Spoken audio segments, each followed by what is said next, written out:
is aware, which is that the conclusions from the Council didn't give an automatic right to an extension to the 22nd of May, given that we passed the deadline of the 29th of March. Again, on the motion E, we debated this last week. Indeed, it was defeated by 27 votes, so the arguments on that were rehearsed. Likewise, in terms of motion D, we debated that. Again, that was to be defeated by 109 votes. So what we have really is a rehashing of a number of arguments that didn't curry favour last week, and again many of the issues remain. A public inquiry under motion G, it's not specified for how long, usually they're for on average 3 years. Are we going to subject our businesses to a further 3 years of uncertainty, followed by potentially a further vote? So what we need to do, Mr Speaker, is to give a certainty to our business community to safeguard the rights of EU citizens. That is what the House has rejected in terms of rejecting the deal. It's rejected in terms of the withdrawal agreement, and what we see today is a number of motions signed by people who just last Friday rejected the withdrawal agreement, stood on manifestos which contradict the motion before the House, and in essence are saying today to colleagues across the House, vote for a package which includes a part that they themselves rejected just a matter of days ago. Thank you, Mr Speaker. I'm glad we're resuming this indicative vote exercise, and it's been a good debate today. I think it's been a good tone and good contributions from around the House. I do recognise that no majority was found last week for any option, but I equally recognise that Parliament is trying at some speed to complete a process that the Prime Minister should have carried out 2 years ago. Can I just begin by saying a few words to all members across the House, but particularly perhaps to colleagues sitting on the benches behind me. I recognise that many members have a single preferred option and understandably want to push that option as hard and as fast and as far as possible. No one wants to stand in the way of that, but I do urge colleagues to enter the spirit of the exercise we're now engaged in, and that means supporting options other than their own preferred option in order to break the deadlock. It is important that we find a majority, if we can, this evening, if that is possible. I do recognise how difficult that could be for individual members and how they've grappled with the position they've tried to take, but I do ask them to enter it in that spirit and thank them for the approach they've taken so far. So far as the Labour position today is concerned, it will again be to support amendments that are consistent with the two credible options that we've been advancing time and again. In the first place, a close economic relationship with the EU based on a customs union and close single market alignment, and secondly, on a public vote to prevent no deal on a damaging Brexit. I'm going to come on to the customs union in a minute and I will take an intervention. On that basis, we will whip support for Amendment C, which is the customs union as a minimum, in the name of the Father of the House. Amendment D, Common Market 2.0, in the name of the Honourable Member for Grantham and Stamford. And Amendment E on a confirmation public vote in the name of the Honourable Member for Hove, assisted by the Honourable Member for Sedgefield. I will come to Amendment G in one moment. So far as Amendment C is concerned, Labour has long supported a customs union. It is a vital component of any deal that will genuinely protect manufacturing, and it is necessary to protect against a hard border in Northern Ireland. But I say again, as I said last week, it must be a minimum, and that is written into this amendment in terms, and that is the position of the Labour Party. I will give way. Thank you for giving way. Perhaps he could, on the subject of the customs union, just to take him back a few years, and the Labour Party was wholly opposed to TTIP. I think it was before he was in the House, but nevertheless, at a time when the UK had a seat at the table, now as he's proposing it, the UK would not have a seat at the table. The EU would set our trade policy. Why is he in favour of this arrangement, particularly at a time when the United States says they want to launch trade talks with the European Union? The EU, of course, in general, has got a system of social insurance, not our system for the NHS. How does he think this is a better arrangement to defend his NHS?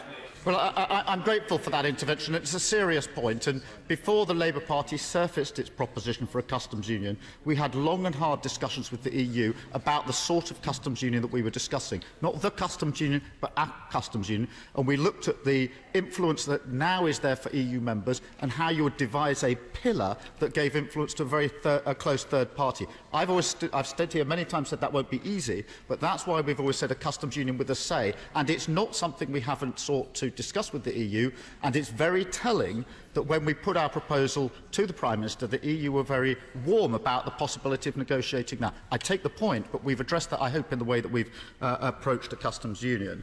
Mr Speaker, Amendment D, Labour's preference remains the approach we set out in the letter to the Prime Minister in January of this year. That is a customs union and single market alignment. But we recognise that Amendment D has a number of similarities and could deliver a close economic relationship with the EU. The amendment has been revised since the first phase of indicative votes and now includes further detail about the form of a customs arrangements envisaged, which has similarities with the approach that the Labour Party has set out. It doesn't specify that it should be permanent, which is our preferred option, but it does say that it should be at least until alternative arrangements can be found.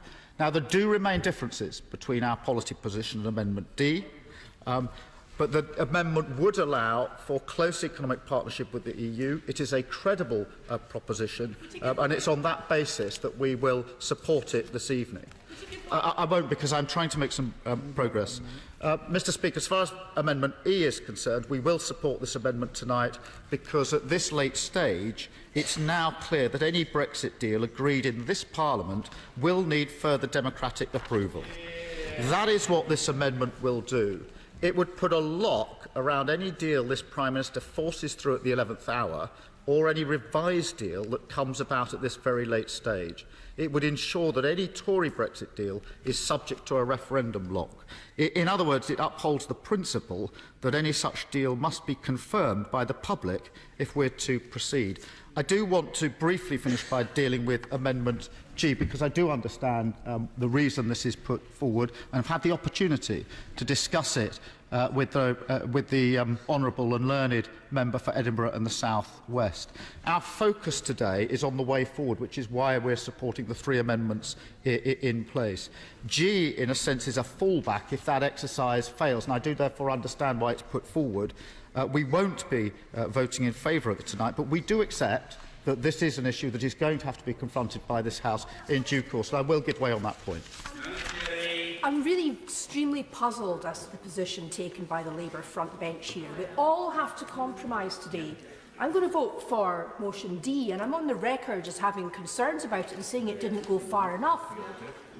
What does he think the reaction will be of working-class voters if, by Labour front bench's failure to support this motion tonight, we crash out with no deal a week on Friday? I'm grateful for the intervention. I think as we try to find a way forward, it's important that we all adopt the right tone all the way through, and sort of throwing around what will people think of this, that and the other. We, of course, have always said we will take whatever measures are necessary to stop no deal. The exercise we're involved in at the moment is trying to break the impasse and find a way through on the indicative process. I accept if that fails, there will have to be an insurance exercise, but we're not at that stage yet. I'm not rejecting the principle. I'm not going to take another intervention, but I'm not going to stand at this dispatch box and have across the House the throwing around of allegations that you're not interested in that, you're not interested in the other. We are trying to have a different debate with a different tone, which is in a grown-up way to find a way forward. And I'm prepared to engage in that. I'm prepared to accept that the principle is one we're going to have to confront. But at the moment, our focus is on how do we break the deadlock. And if we can do that, we then move on to how we progress. If we can't, then of course we have to look at other options. That's a genuine, sincere position from someone who cares a great deal about whether we crash out without a deal. Thank you, Mr. Speaker. Ed Vasey. I'm very grateful, Mr. Speaker, and I just, I want to start with the usual mantra that, of course, I have voted for Brexit 3 times, and I have backed the Prime Minister's withdrawal agreement, but I will be supporting the Customs Union and Common Market 2.0 tonight, and I want to make it absolutely clear to anyone thinking of not supporting it that this does not preclude you supporting the withdrawal agreement should it come back as MV4. but it is quite clear that we need a plan B. The House needs to show what it is in favour of if we can't get the withdrawal agreement through. And the reason is because certain elements, sadly in my party, are hell-bent on shoving through a no deal. I read on the cover of the Times, and I apologise to the Secretary of State for putting him in the same category, this morning that 170 Conservative MPs have signed a letter to the Prime Minister, which they've kept secret from all their other colleagues, by the way, so keen are they on debate, calling for a no deal, despite Parliament's resolution. So Parliament has to vote tonight to support these measures, to show that it remains in favour of a reasoned exit from the EU and not to be taken in by some of the absurd arguments that we are hearing. I have to say I am confused as to how we have got to this place 3 years after the referendum, where no deal turns out to be allegedly what people voted for. And I look aghast at some colleagues who I have long admired, who have spent the last 3 years attacking the judges for daring to suggest that Parliament might have a vote on Article 50, praying in aid the manifesto which we lost on, despite having supported a coalition government for 5 years which campaigned on a manifesto that hadn't existed in 2010, berating Remainers for treating with foreign powers and then merrily going off to the Polish and Hungarian governments asking them to force a no deal on the United Kingdom.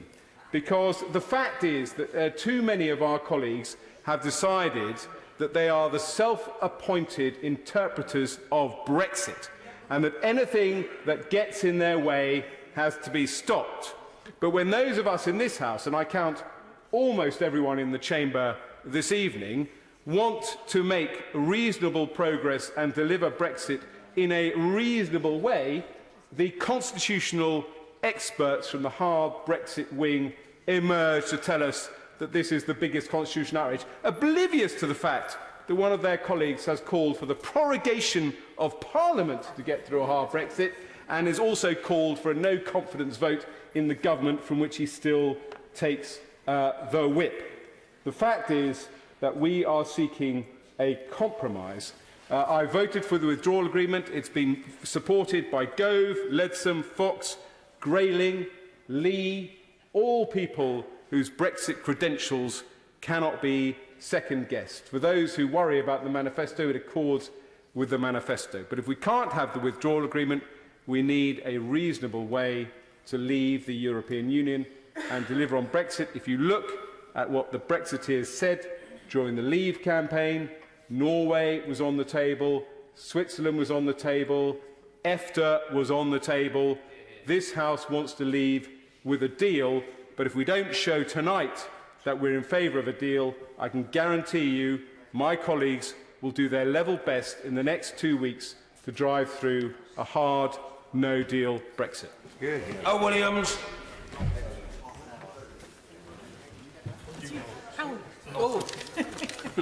Thank you, Mr. Speaker. My remarks will be very brief tonight, and I'll be just explaining why Plaid Cymru will be supporting only one option and two procedures as we see potential solutions to this Brexit deadlock. The Prime Minister is insisting on bringing forward the same votes on her botched deal, only for the House, I think, to reject it again, as has happened twice already. So we believe it is essential to hold the people's vote on the final deal. Ultimately, it must be a question of deciding between the arrangements that we know and which have worked well, though not perfectly, for several decades, and what those advocating change can devise. As it is clear, there is no agreement on what that alternative might be, but what was started by a vote of the people must, I think, be ended by a vote by the people. So we will be supporting the motion in the name of the Honourable Member for Hove tonight. The best option for Wales is undoubtedly to remain within the European Union, with our economy heavily dependent on being able to export tariff-free to the European Union. Leaving that union would be damaging for the Welsh economy, and it is our responsibility as Plaid Cymru, the party of Wales, to mitigate this as much as we can, as much as is possible. Therefore, we will also be supporting the motion in the name of the member for Grantham and Stamford, which would continue to ensure membership of the single market and the form of customs union, protecting jobs, protecting workers' rights and protecting our economy. It is indeed strikingly similar to proposals entitled Securing Wales's Future, which we brought forward some 2 years ago, largely the fine work of our late friend Steffan Lewis AM, whose untimely death this year deprived us of a great future prospect for our politics. As I said, if this is the final position adopted, it is imperative that this too is put to a people's vote. It is essential that we have a means of protection against crashing out of the European Union with no deal at all. The first step to protect against this must be a meaningful extension of Article 50. This has to be obtained from the European Union, but were this to be refused, and I think that is unlikely, it must be up to this House to choose between no-deal Brexit, which we have already rejected, and revoking Article 50 and stopping this careering train in its tracks.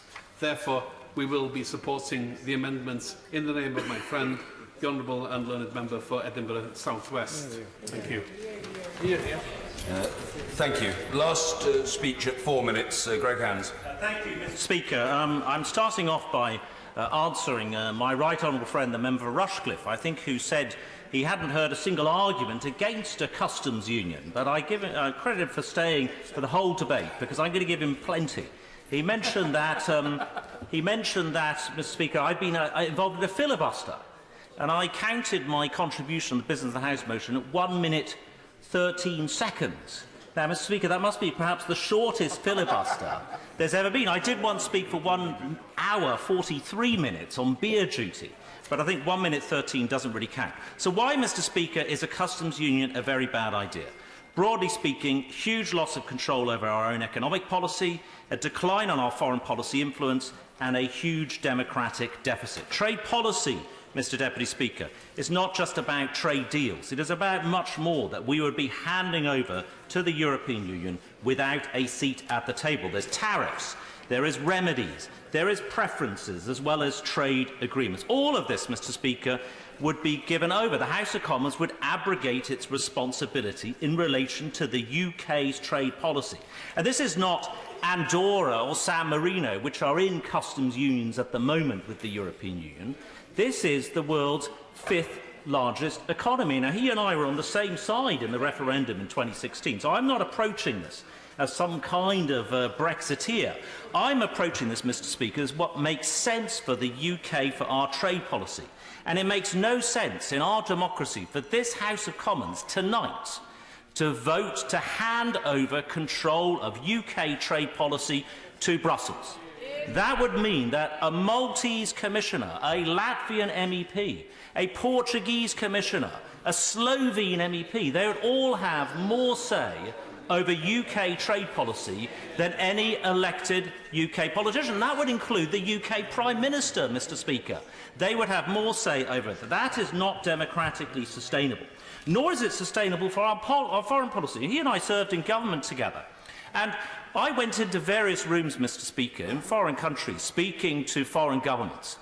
And trade is one of the aspects of leverage that you have. When we're members of the European Union, that will mean the UK's influence on EU trade policy. That is obviously going to be gone, but we'll have no influence over our own trade policy. We will be unable to have those conversations with the government of the United States and say, well, actually, if we can do this on some other area, we will have a word in Brussels on this particular trade issue. All of that will be good. Well, I'm not, because unlike my right honourable friend, I'll take an extra minute, yes. I get you an extra minute, yeah. I'm very grateful, because I didn't have time to give way to him. But to say the British government, if we moved into a customs union, would have as little influence over deals being negotiated by the EU as a Latvian MP, I think you'll acknowledge is a slight exaggeration. And as the spokesman for the opposition has said, a big economy like ours would be add to the attractions of the EU market with a negotiating partner, we surely could put in place a structure giving us far more consultation, far more involvement with the negotiations than he is describing. Not as good as now, but perfectly adequate. I think on his part, I have to say, I think that is wishful thinking.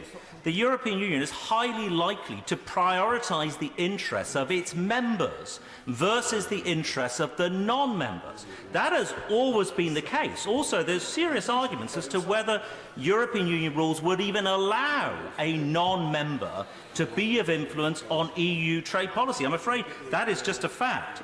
So, Mr. Speaker, democratically unsustainable. On tariffs, we've got a position, Mr. Speaker, where tariffs will be set by people who are not accountable to this House or to our constituents. That could be very damaging. It could be damaging on goods coming into the country, where they set high tariffs on goods that our consumers would quite like to get access to. Or it could happen the other way round, with things like trade remedies, Mr. Speaker, which was briefly mentioned. Incredibly important. Trade defences. All of this would be handed over to Brussels. Now, Brussels might look after our trade remedies, but they would not give it priority. They would give the defence of their own industries, the fee-paying members of the European Union, the priority over countries like ours. So those all-important WTO investigations into, say, the UK ceramics industry, those would be relegated below investigations to protect, say, the German or Dutch steel industries. Mr. Speaker, on trade deals, you've got the case, the Turkey trap it is talked about. This is the asymmetry. The EU would offer access to our 65 million consumers without being able to achieve necessarily anything in return.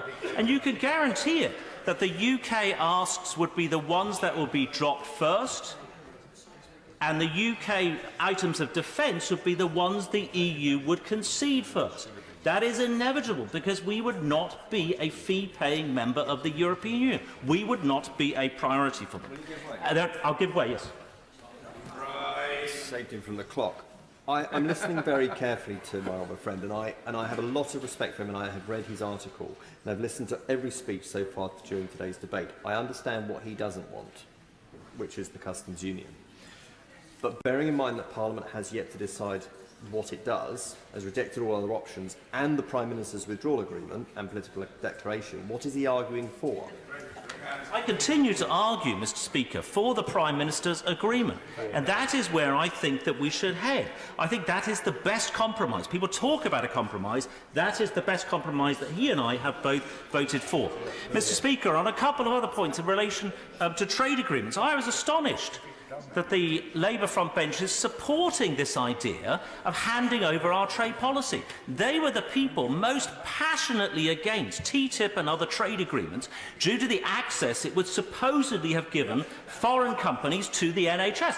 As it happens, Mr. Speaker, I don't buy into that idea. But the idea that now it's going to be fine because we're handing over trade policy to the EU, but we don't have a seat at the table, that, I'm afraid, is for the birds. Finally, Mr. Speaker, I think in terms of trade policy, I think it was Senator Elizabeth Warren who said, if you don't have a seat at the table, you're likely to be on the menu. And that is exactly what I fear will happen in an EU customs union if option C is passed this evening. Thank you very much. Stephen Gethin. Mr. Speaker, I think it has been a good debate, and I'd like to pay tribute to members, not least the member for Dorset West, in terms of his innovation, and other members in the way in which they have engaged in this process. But let's be clear in all this. Every day I am more and more pleased that Scots voted overwhelmingly to remain in the EU. We could have walked away from all of this, washed our hands of it, and said it was nothing to do with us. But we must engage, and we have done every single step of this sad, sorry process. Mr. Speaker, there are no winners from this tragedy of epic proportions.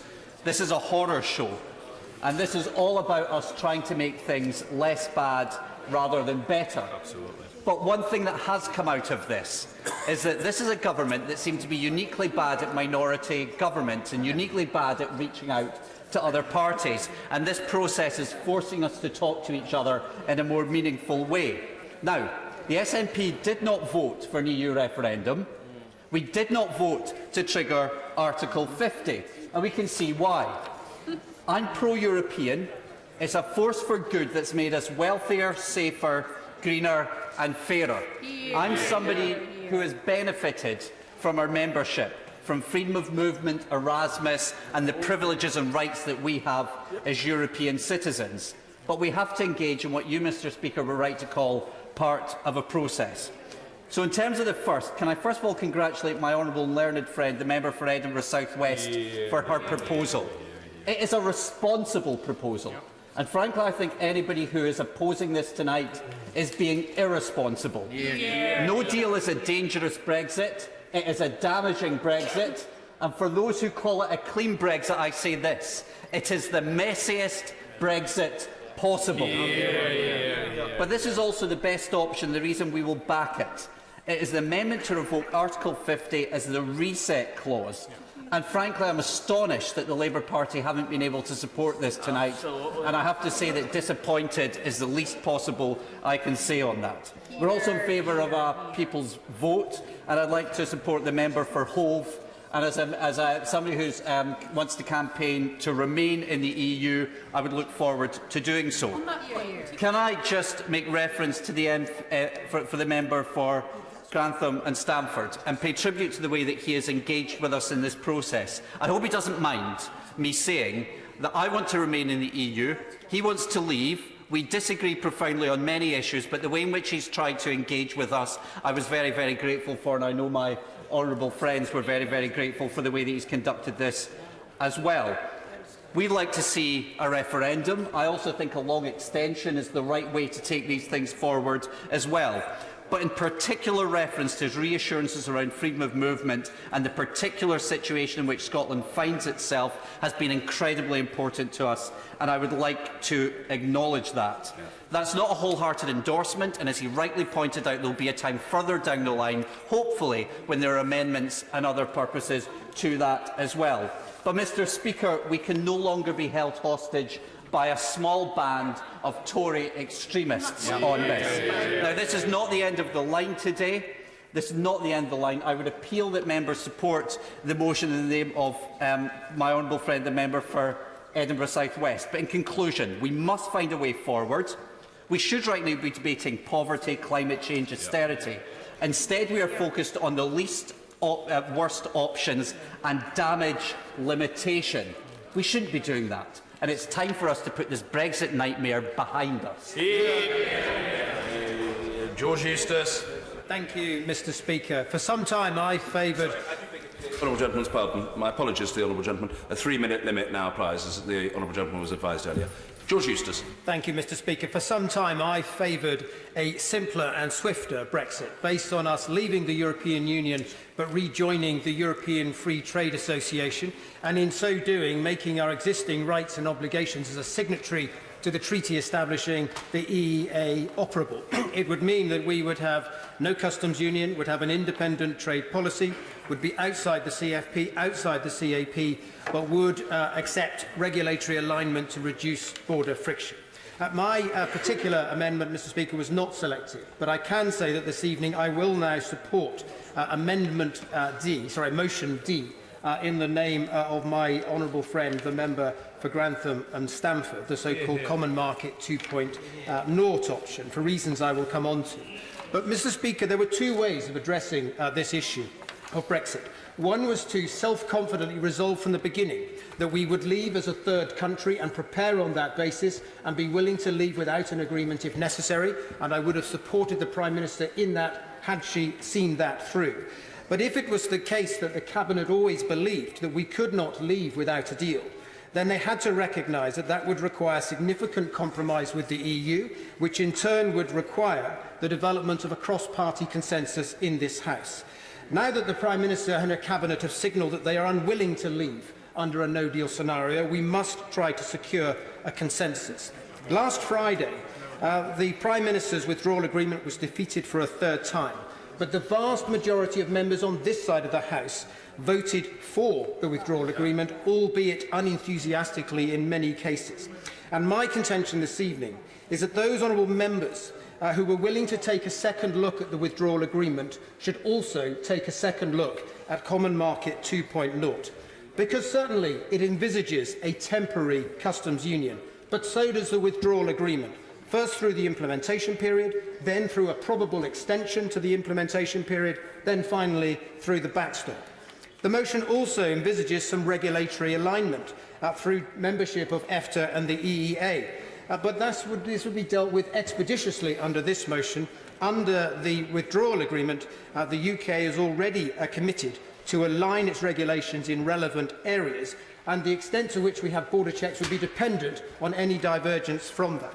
So, in conclusion, Mr. Speaker, I believe that this option does provide a way to compromise, a way forward for this House. I believe it's far preferable to option C, motion C, the proposal for a customs union, which, as honourable members have pointed out, doesn't make sense for an independent country such as this. It means that we would have our commercial interests traded away in terms of getting interest for other countries, and it wouldn't solve the border issues. Thank you. Ben Bradshaw. Thank you, Mr. Speaker. While the headlines that greeted last week's indicative votes about a shambles and chaos were painfully ridiculous, given it was the first time we were given the opportunity to discuss these after 2.5 years of the government failing to get a consensus, I do think it would be helpful if we made progress today, and that, as other members have said, is going to involve all of us, not just sticking to our first preference, but voting for our second preference, and indeed any preference that we can live with. And that's certainly something I shall be doing. I shall be supporting Labour's unanimously agreed conference policy in favour of a public vote, and I am also minded to support the motion in the name of the Father of the House. But I do, and other members do, have concern about this and about the length of the extension, because what I do not want to happen is for the Prime Minister to pocket this, add it to her political declaration and take us out of the European Union on May the 22nd. I don't think that would be acceptable. I have similar concerns about the motion in the name of the Honourable Member for Grantham. It's better, it takes away all the stuff about the free movement of labour, but it still only has a temporary customs union, and it still could be bagged by the Prime Minister, added to the political declaration, and will be out within a few weeks. I give way to the Right Honourable Member. Very grateful to the Right Honourable Member, but I hope you'll recognise that actually the only way in which the government can carry this forward, if there is a cross-party consensus, is to bring in something like the Withdrawal Act Implementation Bill, which gives his party the opportunity to seek to amend it, no doubt with much support around the House, in order to prevent the eventualities he's talking about. I very much hope that he is right, and I do take his point on that. The other point I wanted to make was absolutely to agree with my right honourable member, the member for Derby. My view is that if we get progress today, and if we get a majority on one or more of these options, basing the future of our country on a majority that has been agreed in Parliament among members of Parliament for whom it might not have been their first but might have been their second or third preferences, will not only lack long-term legitimacy, but it will also lack sustainability. It will be impossible for us as a House or for any government to take this forward without it being ratified in a confirmatory vote by the British public. And that's why I think whatever happens tonight, we are going to have to accept the principle that the Brexit that is now on offer is so different from the Brexit that was offered in 2016 that it would be undemocratic and unlegitimate not to give the people a final say on it. And I want to say one last thing about the motion in the name of the honourable and learned member for Edinburgh South West. I will be supporting this motion, and as I said earlier, I cannot see any reason for anybody, unless those who actively want a no-deal Brexit, not to support this motion tonight. I'd hoped our front bench might support it. I hope it will on Wednesday if it comes to that. But we have to have an insurance policy against a no-deal, crash-out Brexit. More than 6 million members of our community are demanding it, and I would urge all honourable members on both sides of this House, it's only a recommendation on our side, to vote for this and to do so with enthusiasm. John Stevenson. Thank you, Mr. Speaker. I will be short and to the point. Let's go back to first principles. What was the referendum question about? It was about our membership of the EU. This country decided to revoke that membership, and therefore we must implement that decision. By doing so, we effectively become a sovereign, independent nation. Any sovereign independent nation gets involved in international relations. We do through our membership of NATO, which has obligations and benefits. We are also members of the United Nations, which has responsibilities and also clear benefits, and interestingly, we also make a financial contribution. So as an independent sovereign nation, we will clearly want to enter into free trade agreements. Logic would dictate that we should start with the 30th closest countries which are in Europe, and they are our main trading partners, 55% of our trade.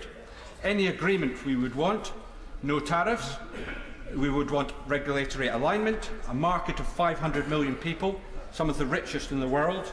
We would like agriculture and fisheries to be excluded, and we want to make sure that there was a fair competition policy and state aid rules to be fair to all the participants. What a wonderful opportunity for our businesses, some real benefits for our country.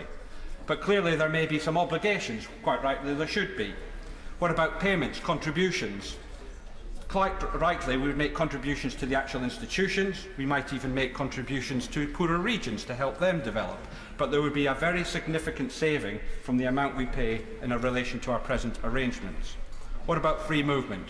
Yes, we have to accept that there might be free movement, but that's something we may in fact want, because we need employees for our NHS, we want workers during the summer, we want the opportunity to tap into that sort of employment base that is in Europe. But under this agreement, we would also have an emergency brake, so if circumstances were such that we wanted to curtail immigration, we would be in a position to do so. What about changing the rules? Quite clearly, under any agreement, there would have to be the ability to change rules, and we'd have to accept them. However, we could be right in at the beginning, helping to frame those rules and make sure that they were ones that we could tolerate. But interesting, as an independent sovereign nation, the only way those rules could be implemented would be through an Act of Parliament in this House. No other body could impose those rules upon us. But what if any of this is ultimately unacceptable to us? We might just say we're not going to enact those policies because we are a sovereign parliament and we're not willing to do so. We might enter into a negotiation with those countries and try and see if we can come to some arrangement, or as an independent country we could give 1 year's notice and leave. Mr. Speaker, this is quite clearly, in my view, the best possible outcome. It confirms our revocation of our membership of the EU, but we'd be part of what I consider the best free trade arrangement that there is. Whilst many have lauded this exercise today, I think that we've got to bear in mind that we are having a hurried discussion about a wide range of solutions, when this House at one stage even claimed that the 5 days and all of the committee scrutiny and all of the questions and all of the statements which there was to be in place of the government's proposal was not enough. And yet here we are today, and of course people would say, well, it's not their fault, it's the government's fault, but nevertheless, let's not pretend that we're going to reach a conclusion on the issues before us today with having taken any significant debate on the issue or having scrutinised the issues. As far as the DUP are concerned, we look at all of the options before us on two grounds. First of all, do they deal with the toxic issue of the backstop? And secondly, will they deliver on what people voted for in the referendum? And I've got to say, when I look at the options which are before us, and we've already had the exchanges in the Customs Union, the Customs Union option would still not deal in EU terms, and the terms which they have led the issues out in the withdrawal agreement would not deal with the EU's objections to the problems along the Irish border. And as far as the proposal in the name of the member for Grantham and Stamford, that equally would not deal with the issue, because, of course, since there is uncertainty about what the future would be in relation to whether we'd stay fully in the single market or whatever, the EU have made it quite clear that where there is uncertainty, they will require that the backstop be in place. And indeed, the withdrawal agreement makes it clear that even if the backstop were to be removed, it could be in all or in part, depending on how they judged what the settlement would be. And we'll give way, yes, we'll give way. I'm very, very grateful. Does he also recall that actually being in a customs union is not a frictionless state. It would require physical movement certificates on every consignment. There'd be export declarations, import VAT, up to 200 million transactions per annum. That's not frictionless trade. And you know, for those reasons, it does not. The solutions before us tonight do not deal with the backstop. Now, some people would say, well, of course, there is no solution other than staying in the EU that deals with the backstop. I don't accept that. And I don't accept it because, first of all, of current practice, and secondly, because of what the EU have said themselves about what would happen in the case of no deal, where they have argued that they do not need to have barriers along the border between Northern Ireland and the Irish Republic. I think I agree with him that in addition to a customs union, you probably need some small regulation, some modest regulatory alignments, so the open borders existed in Ireland and at Dover.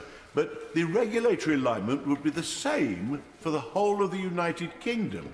And I thought that the DUP's objection to the backstop was it put in place different arrangements for Northern Ireland from the rest of UK, putting a barrier down the Irish Sea. Motion C avoids that. I said there were two criteria.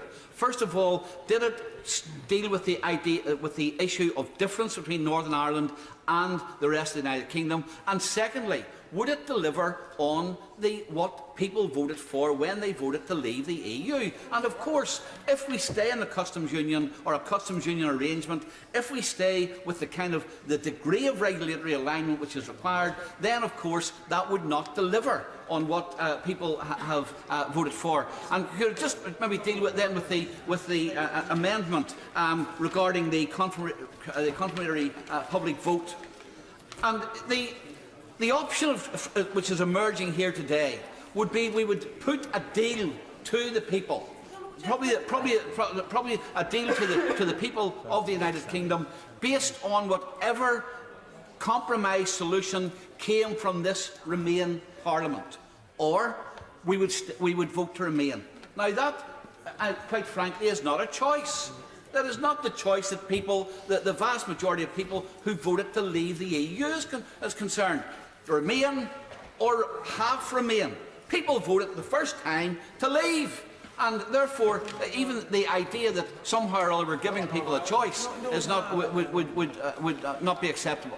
And as far as the Scottish National Amendment is concerned, well, I think that it's clearly simply an attempt, because they've made no secret of where they stand on this, that they wish to stay in the EU. They wish to ensure that that situation is provided for, and for those reasons we would not vote for that amendment either. So tonight we will not be supporting any of these arrangements. One, because they do not safeguard the issue of the Union, and two, because they do not deliver on Brexit. Alphon. Common Market 2.0 is a strong Brexit, a workers' Brexit, a no backstop Brexit, and a Eurosceptic Brexit. We'd be out of the political union, out of the common fisheries policy, out of the farming policy, out of home affairs and taxation. We'd leave the jurisdiction of the ECJ and regain our sovereignty and take back control. And we would not be rule takers. Sitting on the EEA Joint Committee, we can delay, adapt or derogate from any single market law or directive. EFTA states have secured over 1,100 derogations and adaptations. Norway and Iceland alone have derogated from EU law on more than 400 occasions between them. We'd have much greater involvement in the law-making process, with the right to be consulted on any new EU single market law. Of course. I thank my right honourable friend for giving way, and I'd like to congratulate him and his colleagues for the intelligent work that they've done on promoting Common Market 2.0, and to other right honourable members for the debate today and the sensible compromises which have been brought forward. Would he agree with me, Mr. Speaker, if you'll just bear with me, would he agree with me that it would be much better for all concerned if this was properly discussed by this House 2 years ago to help shape our negotiations with the EU? Well, my honourable friend is right, and of course hindsight is a wonderful thing. Now, furthermore, under Common Market 2.0, the UK would regain its seat at global bodies such as the WTO, so we'd be able to shape the global standards that are the basis for many EU and EEA laws. And as an EFTA member, we take back some control over immigration. Article 12 of the EEA agreement gives us important safeguards that would allow Britain to unilaterally take appropriate measures. And Article 28.3 would allow us to apply brakes on grounds of public policy, security or health. And we'd be able to do our own trade deals outside of the EU. EFTA states have 27 deals with 43 other countries. But at the same time, Common Market 2.0 is a workers' Brexit, because we keep the high standards workers' rights on annual leave, equal pay, maternity and parental leave and many other things. And we'd be aligned to the single market, safeguarding our economy, our businesses and our jobs. It's a no backstop Brexit, because Common Market 2.0 can be negotiated before the end of the transition period, meaning the backstop would never need to be activated. And the former president of the EFTA court, Karl Baudenbacher, stated in an interview that Norway-style deal could solve our issues around the backstop.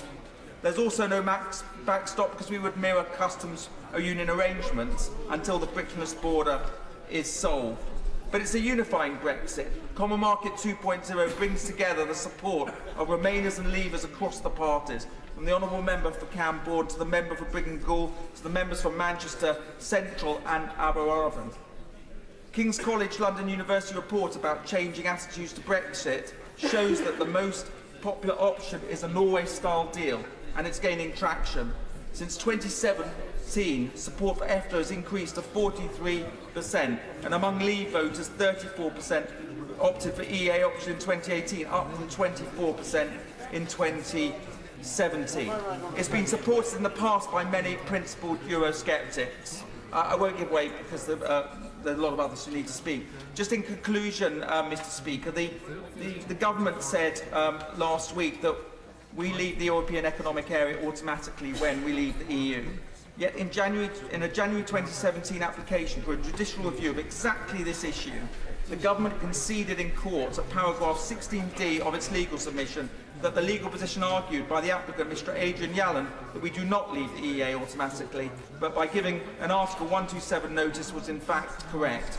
And the government's legal submission states, for the avoidance of doubt, the Secretary does not rely on Article 126 as giving rise to the termination of the EEA agreement. So this is an agreement that can, Common Market 2.0 is a Brexit that can unite the Conservative Party, unite the country, unite Parliament. It's a Brexit that is for everyone. A 2-minute limit now, please. Lucy Powell. Thank you very much, Mr. Speaker, and it's a pleasure to follow my friend, the member for Halfon. He and I actually come at this. He and I come at this from very different perspectives. I represent a constituency that voted Remain, and I campaigned for Remain, but we have reached some of the same conclusions, although we come at it from a very different place. And I think that's what today is about. It is about that spirit of compromise, that spirit of trade-off, and that spirit of working out what it is that each of us can actually live with, not what we would prefer, our preferred option. I'm going to vote for all the options on the table today, even though I'm sceptical about some of them.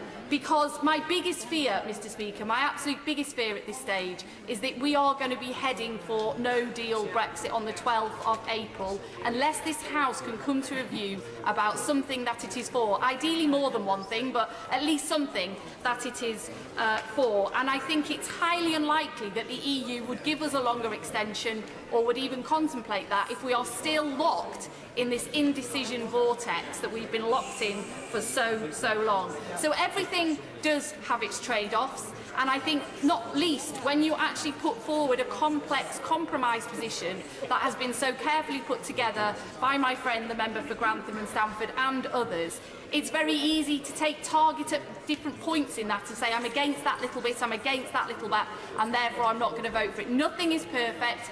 Everything is about trade-off. So I would just, again, as I did last week, say to colleagues that we just need to all hold our noses about a number of things we might have concerns about, because we have to break this deadlock before we crash out a week on Thursday with no deal. Mrs Anne Main. Thank you very much, Mr Speaker. We're being urged tonight to seek compromise, and yet it's not surprising to note that I think it was only 5 members of the Labour Party voted for the Prime Minister's withdrawal agreement. And I changed my vote for that because I could see this coming down the road at me. It's a very imperfect beast, and I've had a lot of criticisms about it. But tonight's vote shows you I don't wish to vote for any of the options on the table, but I'm asked to choose one. Well, I chose the Prime Minister's withdrawal agreement, and interestingly, 2 of the votes tonight will require a withdrawal agreement, as the honourable member alluded to. So C and D do not give us freedom of movement. They do not give us control over our immigration. I'm surprised to hear the 2 members who are advocating it talking about breaks. That is rather weasel words in my view, and I'm sorry to have to say that, but trying to reassure the SNP that they can have as many people coming over for freedom of movement by reassuring other members of the Labour Party they've got brakes on, that's playing both ends against the middle. The reality will be we will have very unlikely to have control over our migration policy, and if that is what honourable members want, then fine, but I don't think that's what came out in the debates. I am absolutely against a second referendum. I absolutely do not believe that we would be asking the same question for all intents and purposes. It would be a completely different referendum this time around. I don't know how anybody could explain on the doorstep why they chose to ignore the too difficult question of implementing the referendum. And I just would like to read these words to you because I agree with every one of them. 33.5 million people vote to cast the vote, 72% of the electorate, turnout at a level not seen since the 1922 election. No matter which side of the argument won, it was inevitable there'd be people left disappointed. That's the nature of debates, elections and referendums. It's fundamentally undemocratic to argue the process should be rerun because the outcome was not what some people wanted. Arguments of turnout, majority or accuracy or otherwise as statements made throughout the course of the campaign do not invalidate the result. Your words, Mr Speaker, and I agree with every single one of them. As politicians, we practice the art of politics, and the art of politics is the art of compromise. I've sat here now for 4.5 hours, and that is the #1 word. That's the most commonest word that's been used over the past 4.5 hours is compromise, because it's through compromise that we get progress. And we've had no progress for nearly 3 years. And I think one of the main reasons behind that is the hubris, the arrogance, and the overconfidence of the Prime Minister and the former Prime Minister and leading Conservatives. And I go back to David Cameron when he decided to call for a referendum. Jean-Claude Juncker said to him, "Why have you done this?" He said, "Don't worry, I can deliver a 66% yes vote." Juncker said to him, "I couldn't get that in Luxembourg." There was hubris by the Prime Minister when she called for the election in 2017, and I'm not criticising her for that. By calling for that election, she allowed me to get back in through the back door. But she thought she was going to get a majority of 160, and she lost her majority. And it was said by the Chief Whip today, she should have took cognizance, she should have took recognition of the result of that election. And I think he's a very wise man in saying that, and I congratulate him, a very brave man indeed. But that hubris was practised also by her ministers. Who remembers these quotes? Who remembers these quotes? The Brexit negotiations will take 10 minutes. Peter Lilly. The free trade agreement that we will do with the EU should be one of the easiest in human history. The right honourable member for North Somerset. So the election result was very, very close. She could have reached out across the chamber, across the country. She failed to do so, and that's why we're here today. So I urge all members to vote for compromise tonight. I'm going to be voting for the 4 options put before us, and I ask other members to do so. Mr Speaker, there are huge divisions in our country, and though I voted Remain, I don't support a second referendum or revoking previous decisions because I don't think that that would heal our divisions. But having no deal with our largest trading partner is unacceptable. It brings huge risks to our economy and brings uncertainty on the Irish border. I voted 3 times for the Prime Minister's deal. It's a bespoke deal, and to me it is the best option. But it has failed 3 times. Saying no to everything doesn't work. We need a compromise, and I will support a customs union this evening. That is not the same as the customs union we are in today. You could be in a customs union, but out of the CFP, out of the Common Agricultural Policy, and out of free movement. All of these were big issues in the referendum. Yes, we would follow the same tariffs on goods, but we wouldn't have to follow the same regulation on goods. And on services, the key part of our economy, we would be free to have our own regulations and free to have our own trade deals with other parts of the world. It does not involve handing over our trade policy to Brussels, because a country, Britain's side, would influence Brussels policy, and even Turkey retains its own say on trade sanctions. But, Mr. Speaker, fundamentally, the issue here is deliverability. We could be in a customs union, combine that with the withdrawal agreement, and deal with it all on the future framework. This could all be done by May the 22nd, and we would not need to have ever extensions or another European election. Mr. Speaker, and it's a pleasure to follow the honourable member for Chelmsford, and there, I suggest, is the real rub of what is going on, or the danger we face tonight if we don't look at what's behind what seems like a lot of sensible compromise, because my real fear is whatever we vote for, unless it's E and G, which I will vote for, then the government will, as the honourable member for Exeter put it in the bag, put forward yet again for another vote the Prime Minister's withdrawal agreement, and slip into the political declaration either the customs union or the so-called common market too. I won't vote for the customs union because it doesn't deliver the frictionless trade that our manufacturing section desperately needs, and my concern about option or motion D is exactly that. And the honourable gentleman says compromise, and I hear exactly what he says, but it wouldn't be in the withdrawal. Order. Thank you.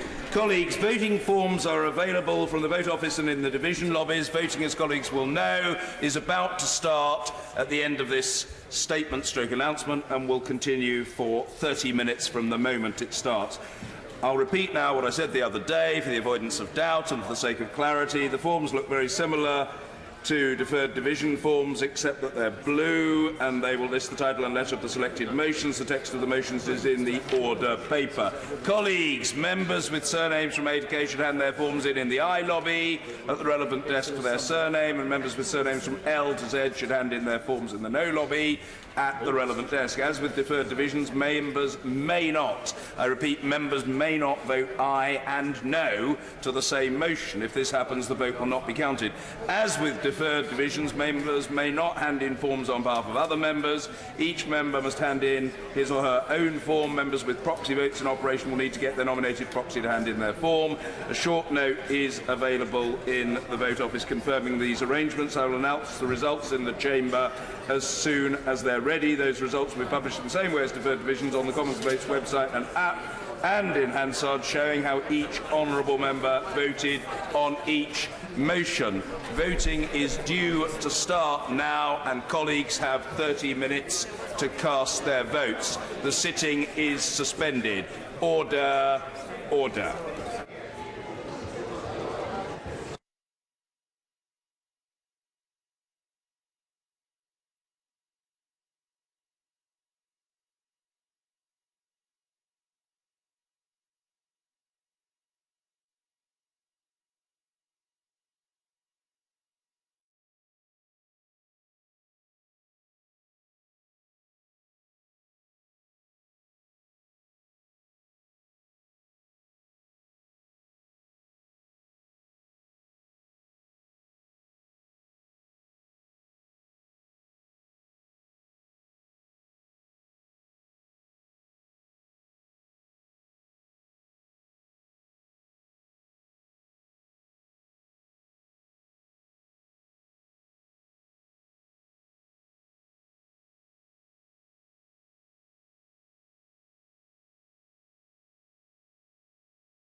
you look at a lot of friendship circles and you look at the girls, they're all the same.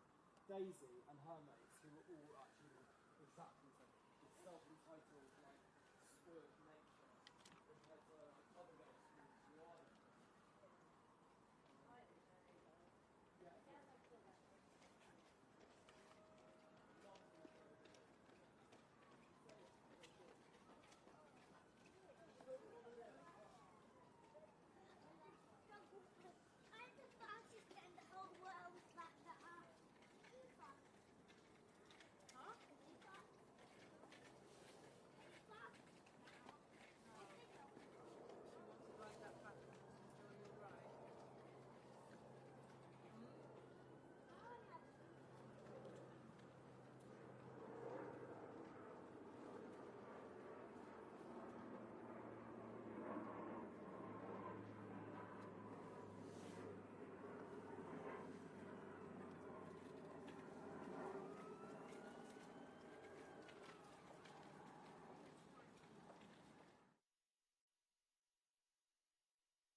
Order. Order. The voting period has now finished. I call the Minister or the Whip on duty to move motion number 3 on exiting the European Union (brackets animals) close brackets. Not moved. Not moved. Thank you. I call the Whip on duty to move motion number 4 on exiting the European Union (brackets protection of trading interests) close brackets. Not moved. Not moved. Thank you. We come now to motion 5 on constitutional law. Whip to move formally. Not moved. Thank you. Motion 6 on exiting the European Union (brackets environmental protection) close brackets. Whip to move. Not moved. Not moved. Thank you. On exiting the European Union, motion number 7 (brackets animals) close brackets. Whip to move. Not moved. Not moved. Thank you. These now come to motion number 8. I think it is. It says here number 5, but I think it's number 8. But we needn't have a division on that. Motion number 8, whether it's 8 or otherwise, relating to the Scottish Affairs Committee, Mr. Bill Wiggins. I beg to move. Thank you. The question is as on the order papers. Question is as on the order papers. Members of thereupon say aye. Of the contrary, no. I think the ayes have it. The ayes have it. Order. I will now suspend the House until the outcomes of votes on motions relating to the United Kingdom's withdrawal from and future relationship with the European Union are available. The division bells will be rung 10 minutes before the House resumes. Order. Order.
Indeed.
That's great. If you would just wouldn't mind letting me know when you're on and off me, and I can just reframe. I'm just not sure 100% when you're on and off me, if you wouldn't mind. Because I saw you just took that crash, because I've got off air here, but I'm obviously on a delay. So if you could let me know when you're on and off me, that would be great.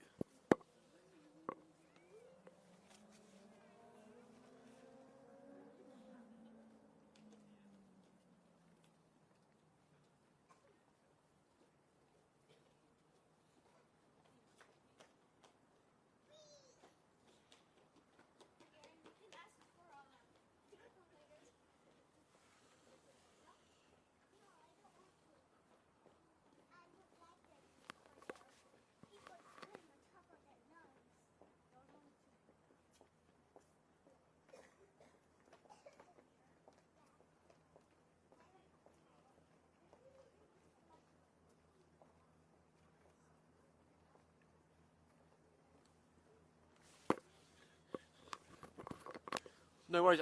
Sorry, just one sec. Are you still there?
Cool, no worries, buddy. Would you just mind letting me know when you're on and off me, just so I can reframe, because I can get you some nice stuff. I know you just took that crash by accident, just because I'm on a delay.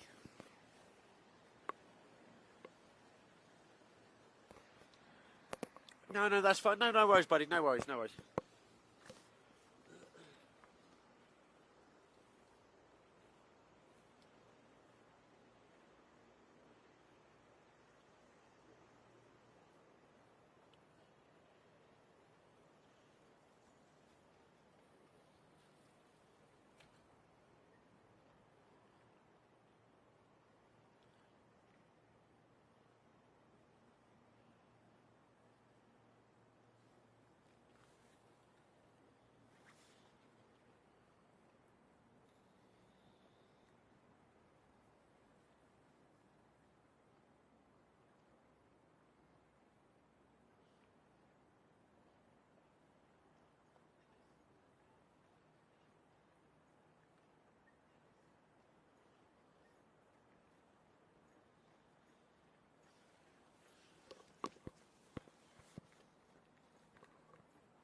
Thank you, bud.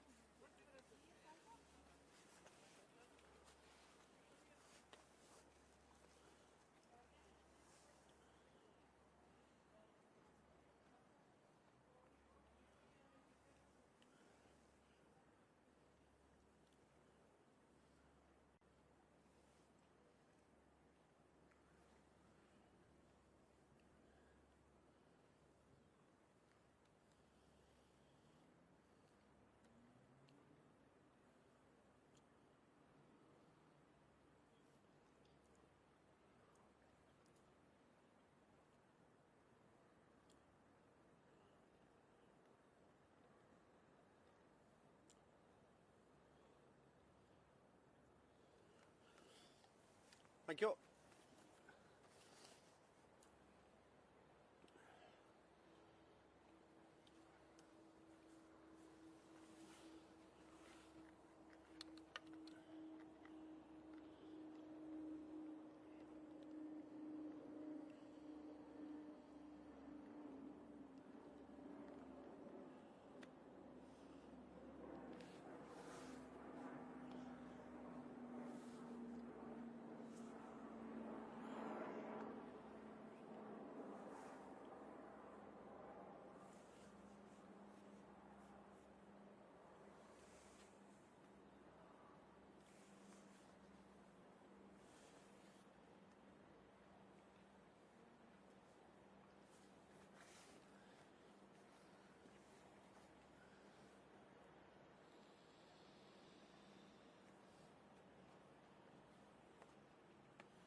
In to out or out to in, sorry, Finn.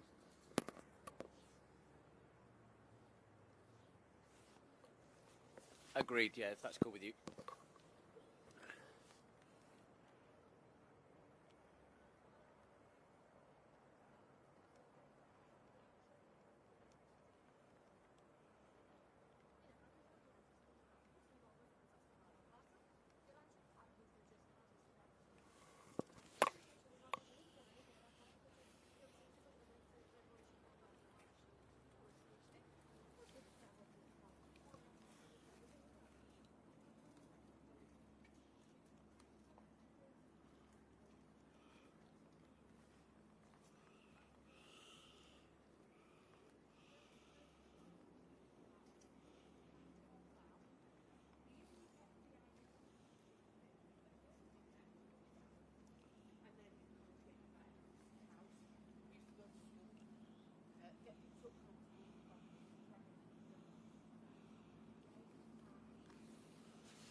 Thank you very much. I can hear you. Sorry, it's not that I'm not responding. I just didn't know whether my mic's up, that's all. I am hearing you loud and clear, though. Yeah. Any warnings before those moves, but I'll give you options, and you just let me know.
Understood.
Sorry, by the time I got that, it would have been too late. Sorry.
Hello? Hey, buddy. Hey, Dan. Yeah, I'm good, mate. I'm good, thanks. Yeah. Well. Also, I've just lost her. I've had her the whole time, just until that break in my ear. I've now lost her. I haven't got comms at the moment.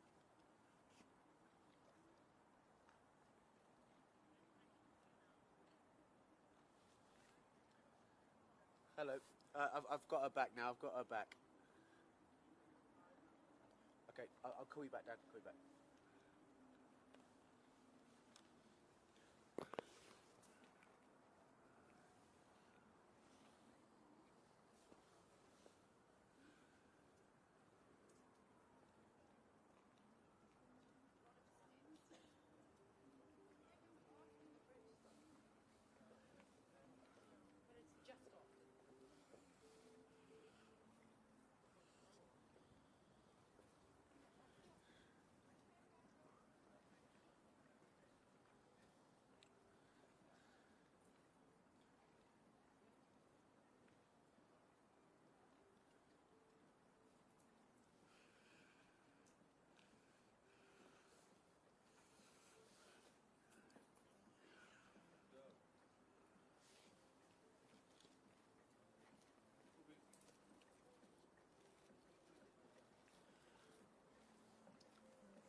If anyone can hear me, if you could come off me for a sec, I can reframe.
No worries, I'm going to pan left, as you can probably see.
Standing by.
Hey, buddy. Yeah, good.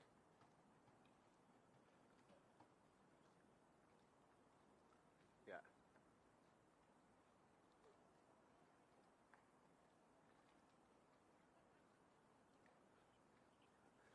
Well, listen. I'm literally live as we speak with this live shot, and do you mind giving me?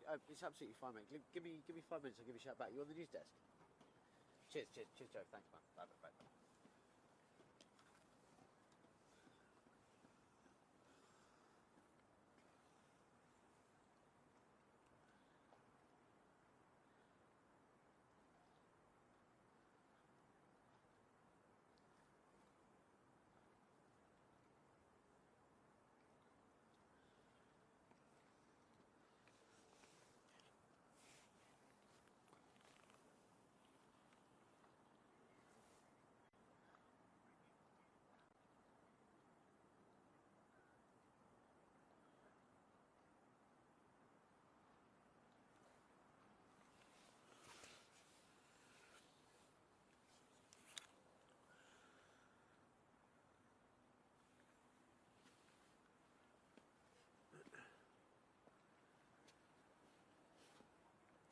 Joe, hi, it's Adam. Sorry, mate, I was literally just on that till the break. No worries, no, it's all good. It's only a wide shot. It's all good. No worries. What's up, man?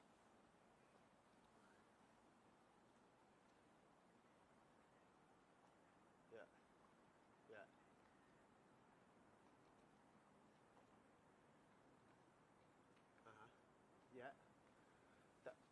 That's fine. They seem to be lapping these shots up, to be honest. They seem to be taking me non-stop. So it seems to be getting into the programme. So look, it's no problem to do it. The only thing you have to bear in mind for me is I'm on batteries. So I will go as long as my batteries last. I should be fine for top of the 11. I probably won't do... I don't know if my battery will go another 2 hours tops, like 10 to all the way to 12. So as long as everyone understands that, I've been live since 6. So as long as everyone understands that, but top of the 11 should be fine. But I will just keep you updated on batteries. But I should be okay. They're all fully charged, so I've still got a couple. But that's my only downside, really. But I'm happy to stay on. It's fine. No worries. Yeah, I'll give you a shout sort of after the 11, after the top of the 11 or whatever. Yeah. Cheers, Joe. All right, man. Bye.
Got you, Finn.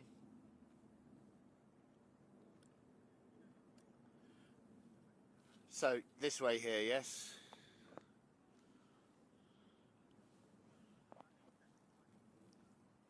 Okay, bub.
man?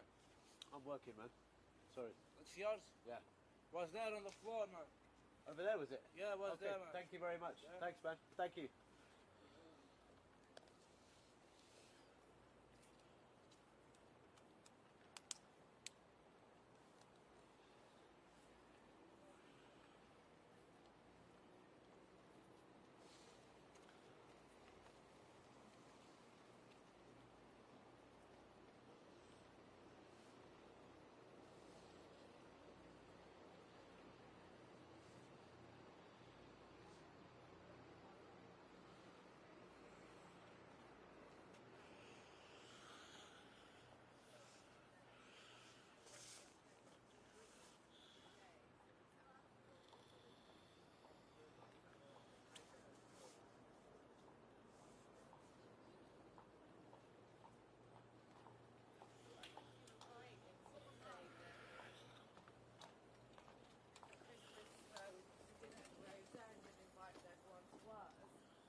Relating to the United Kingdom's withdrawal from and future relationship with the European Union. In respect of Mr Clark's motion C, Customs Union, the ayes were 273, the noes were 276. So the noes have it. In respect of Mr Nicholas Bowles's motion D, Common Market 2.0, the ayes were 261, the noes were 282. So the noes have it. In respect to Mr Peter Kyle's motion E, confirmatory public vote, the ayes were 280, the noes were 292. So the noes have it. In respect of Joanna Cherry's motion G, parliamentary supremacy, the ayes were 191, the noes were 292.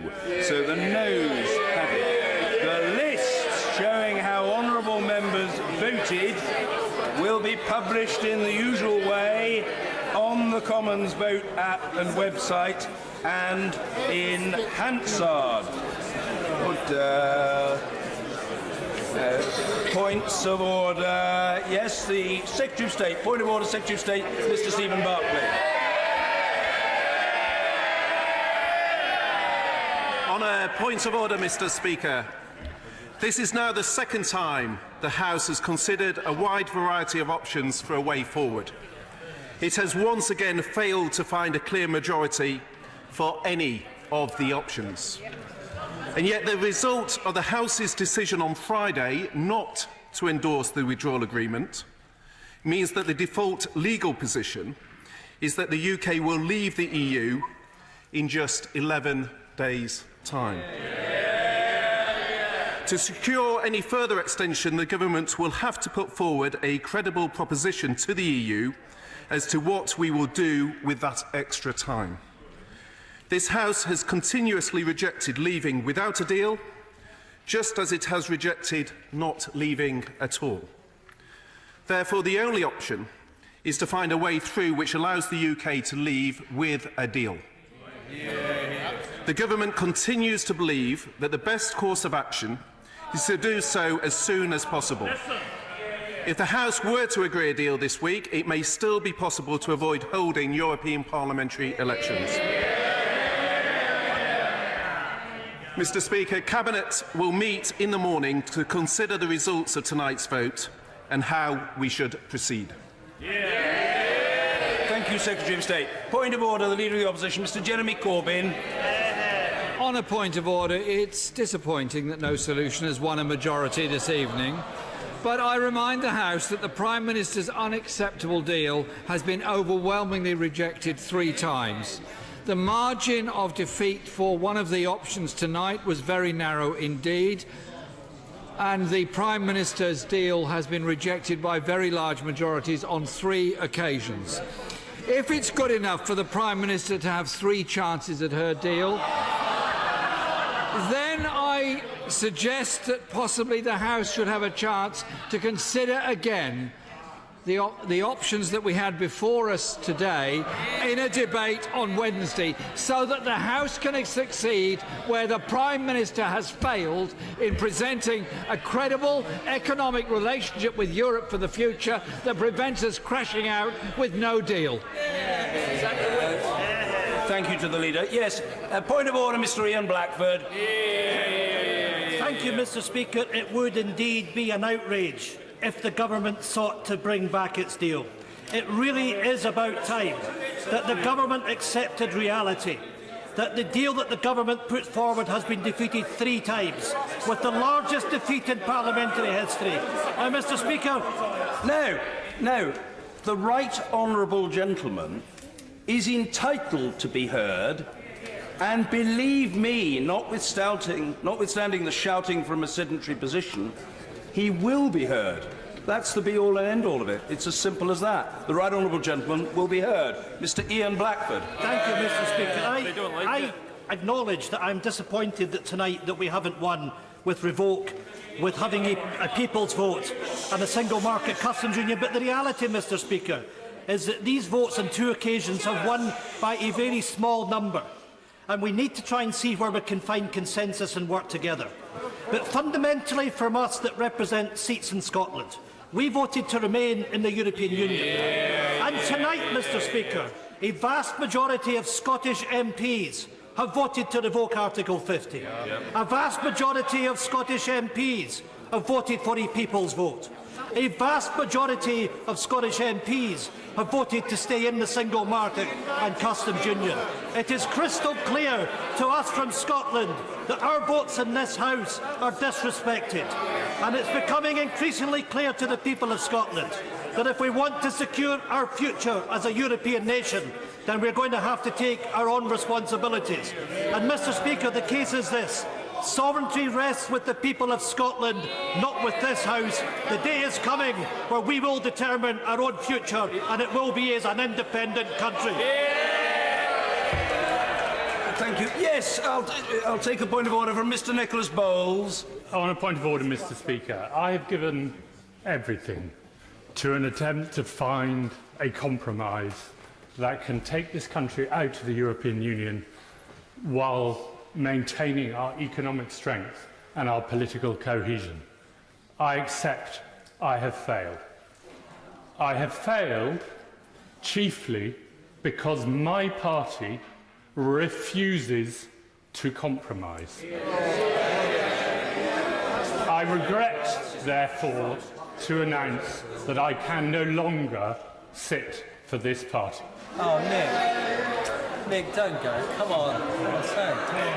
Honourable gentleman has told the House. Indeed. Of course I shall come to other honourable members. A point of order, Sir Vince Cable. No, Mr. Speaker, it is even clearer than it was the last time we had indicative votes. That there is one compromise option that has very substantial support. There is the largest number of votes in the House for a people's vote, larger than last time. Is it not possible to combine the two and therefore find a way forward through a consensus? Well, the right honourable gentleman's question is, of course, of a rhetorical character. It invites no response from me, but he's registered his view, upon which I'm sure colleagues will reflect. Point of order, Mr. Nigel Dodds. Thank you very much, Mr. Speaker. And isn't it the case, just to remind the House, that the only proposition that has ever had a majority in this House is the Brady Amendment? That is a fact. Whatever members may think, whatever they may say, that is the proposition that has had a majority in this House and could allow the withdrawal agreement to go through. And as Chancellor Merkel visits the Irish Prime Minister this Thursday, can I say that there is still an opportunity, Mr. Speaker, for the Prime Minister and the Government to prosecute the issue which has bedevilled her withdrawal agreement throughout, the backstop. And that issue still needs to be addressed, and if it is addressed, then we can be in business. Point of order, Caroline Lucas. Thank you, Mr. Speaker. Just looking at these figures, I'd like to reinforce the comments from the Right Honourable Member for Twickenham. I regret what the Honourable Member for Grantham and Stassen has had to do, but if you were to link to his proposal the opportunity to have a public vote, we would have a huge majority in this House. And the idea that we would avoid doing that for fear of the democratic moment of the European elections is frankly absurd. Why would we be afraid of one democratic event and for fear of that avoid a further one? That makes no sense. The Prime Minister's deal is dead. We should look at where the majorities in this House lie. They lie with a softer Brexit going against a people's vote to the country. Thank you. Point of order, the Father of the House, Mr. Kenneth Clarke. Mr. Speaker, with the help of the people who work with me, I've got a damn sight nearer a majority in this House than anybody else has so far, from the rather curious and now historic Malt-House compromise, which I fear is dead. Just 3 is quite near. We cannot go on with everybody voting against every proposition. And the difficulty is, there were people who want a people's vote who wouldn't vote for my motion because they thought they were going to get a people's vote. There were people, the Scottish nationalists, who wanted Common Market 2, so wouldn't vote for mine because they wanted Common Market 2. All of them actually have nothing against mine. If they continue to do that, they will fail. To the Honourable Lady, I would say, if you add the people's vote to a motion like mine, you lose votes all over the place and in the Labour Party. And you lose more than you gain. They should actually accept that they haven't got a majority yet for the people's vote and vote for something which they have no objection at all to as a fallback position. But that, Mr. Speaker, is politics, and I sometimes think that this particular Parliament that I find myself sitting in is not very political at the moment, and it is confounding the general public. Thank you. Point of order, Anna Soubry. Mr. Speaker, what you don't know is that there was an effort made a week ago to put forward composite motions. And unfortunately, And unfortunately, despite the efforts of a number of us, that was resisted. However, as the Father of the House rightly identifies, there is undoubtedly, and that's why it's a three-stage process, a way of getting this together. The honourable gentleman would let me just explain. The reason why, as the Father of the House knows, many of us couldn't support the Customs Union was because it didn't have the regulatory alignment, which I must say, the Labour Party, who unfortunately didn't get round to tabling anything today. But if we put the Customs Union, regulatory alignment and a people's vote together, the honourable member can then vote against it.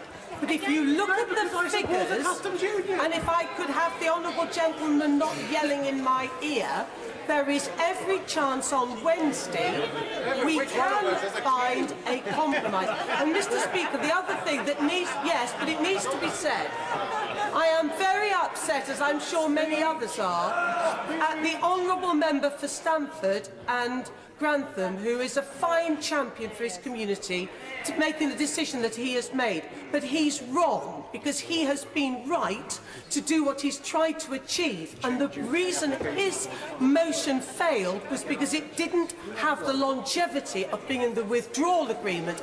And on that basis, again, a compromise does exist that can get a majority. Thank you. Point of order, Dr. Julian Lewis. On a point of order, Mr. Speaker, can I, within the rules of order, just point out that a clear majority of Conservative MPs, no fewer than 159, including tellers, voted a week ago that we should leave the European Union without a deal. So I find it very strange that everybody assumes that because of the House's position as a whole, that this cannot be a way forward, because if it was always going to be left to the House of Commons, dominated as it is by Remainers, to have the final say, there was never any hope for a referendum to achieve anything whatsoever. The right honourable gentleman has made his own point in his own inimitable way, and he gives every indication of being well satisfied with his prodigious efforts this evening. Point of order, Mr. Hilary Benn. Thank you very much, Mr. Speaker. The consequence of tonight's votes is that the House has voted in favour of nothing, and as a result, in 11 days' time, the United Kingdom will leave the European Union without an agreement unless the Prime Minister, who's just left the chamber, acts. One of the things we have now voted 3 times to tell the Prime Minister is that we will not accept leaving the European Union without an agreement. The last time by 400 votes. Listen to 160. The Prime Minister indicated a week ago that she would respect the will of the House, and I was going to ask on a point of order, Mr. Speaker, whether the Prime Minister had given you any indication she intends to make a statement from that dispatch box to the effect that she will now be writing to the European Council to seek a further extension to Article 50. The short answer to the right honourable gentleman is that she has given me no such indication, and I have received no such indication from any other minister. Indeed, we've just had the results of the votes. I have announced them only a matter of minutes ago, and there has been no communication to me from government ministers. But if that were to change, I would, of course, notify the House, or it would become apparent to the House ere long. Point of order, Vicky Ford. Thank you, Mr. Speaker. On a point of order, it's probably worth recalling that last Friday the withdrawal agreement, as negotiated by our Prime Minister, achieved more votes than any of the options we voted on today. Requires no response, but I'm grateful to the honourable lady. Point of order, Mr. Peter Kyle. I think that now is the time for a little reflection and humility. I would have expected a little more humility from the Brexit Secretary in his statement, because when it comes to the need for a majority, we are all in this together, and that includes government too. The bottom line is, from the last 2 sessions of these indicative votes, The proposition that myself and the member for Sedgefield have offered has come top, and tonight came within 8 votes of his own proposition, the proposition put forward by government.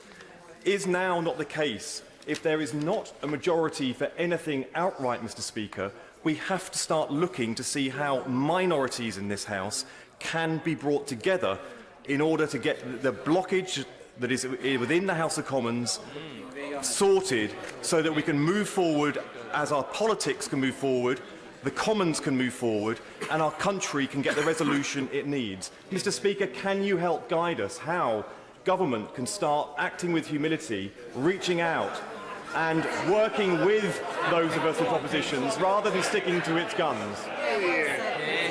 Well, the Honourable Gentleman, I fear he invests me with powers I don't claim to possess. It's late at night. I think we have to await, as Macmillan used to say, events and see what transpires tomorrow. And God willing, I shall be in my place, and I will always seek to facilitate the House, which it's the responsibility of the Speaker to do. But I can't say with any confidence what will happen, and in that respect I think I'm frankly not in a minority. I think most colleagues would say with confidence that they don't know what is to follow. Point of order, Sir William Cash. Thank you, Mr. Speaker. I thought in the light of the words blockage that was just used, and the suggestion that somehow or other there is something wrong with our democratic system, could I just simply say this, may I, as a point of order, just to recall the fact that Section 1 of the Withdrawal Act 2018 quite clearly states as a matter of law that the European Communities Act 1972 is repealed on exit day, and if that exit day happens to be April the 12th, so be it. That is the law of the land. That is something which we ought to hang on to, because that is the anchor of the referendum for which the British people voted. Honourable gentleman, he's represented his own position correctly, and I know that because I've heard the honourable gentleman make that point with comparable eloquence on several occasions. Whether he has entirely fairly characterised the position of the honourable gentleman, the member for Hove, I don't know, but the honourable gentleman, member for Hove, will doubtless study the official report and make his own assessment. Point of order, Mrs. Ellen Goodman.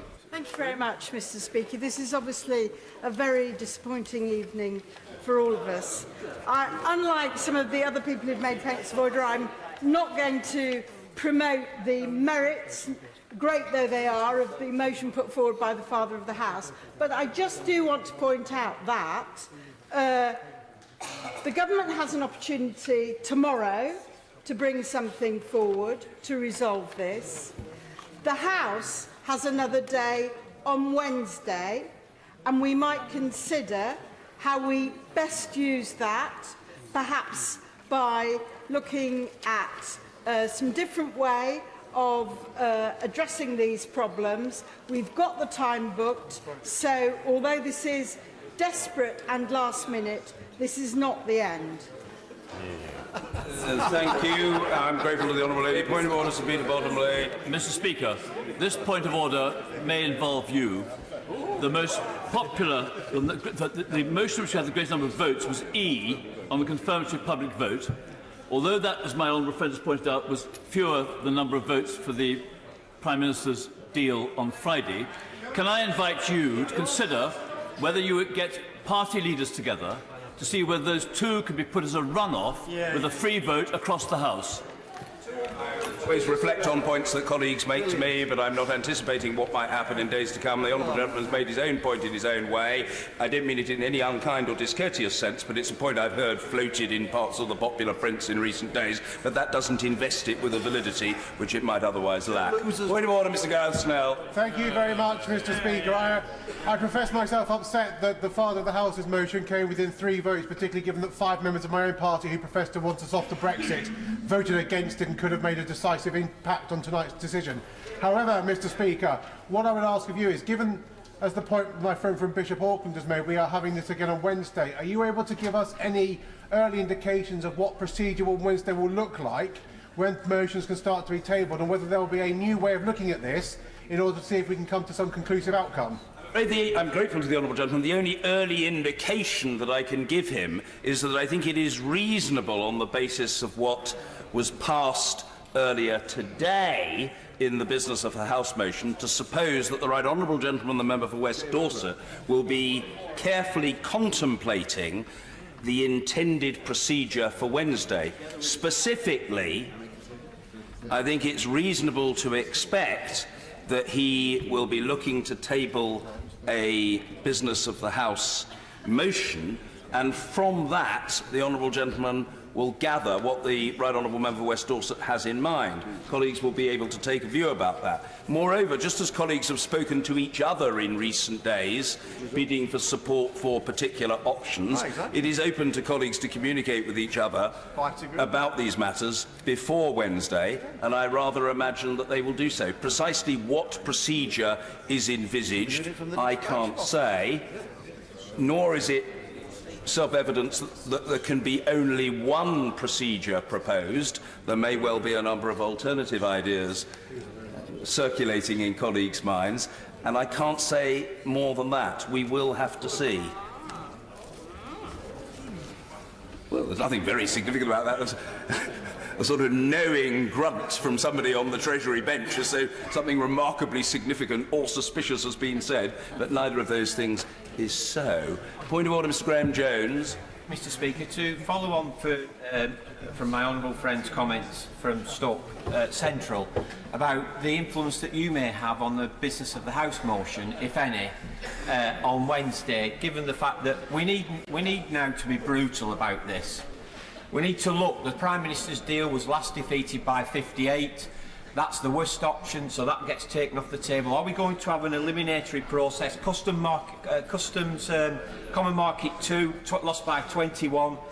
The People's Vote confirmatory ballot lost by 12. The revocation by 11. And clearly top of the table was the Father of the House motion on the Customs Union. Are we going to have a brutal process, and can you influence that, where we get to one outcome on Wednesday, because it needs to happen? I would say to the Honourable Gentleman, I don't cavil at his point, and I don't want him to think I'm being pedantic, but I dislike the use of the word brutal. I'm not in favour of brutality. I am in favour of clarity, of decisiveness, of resolution.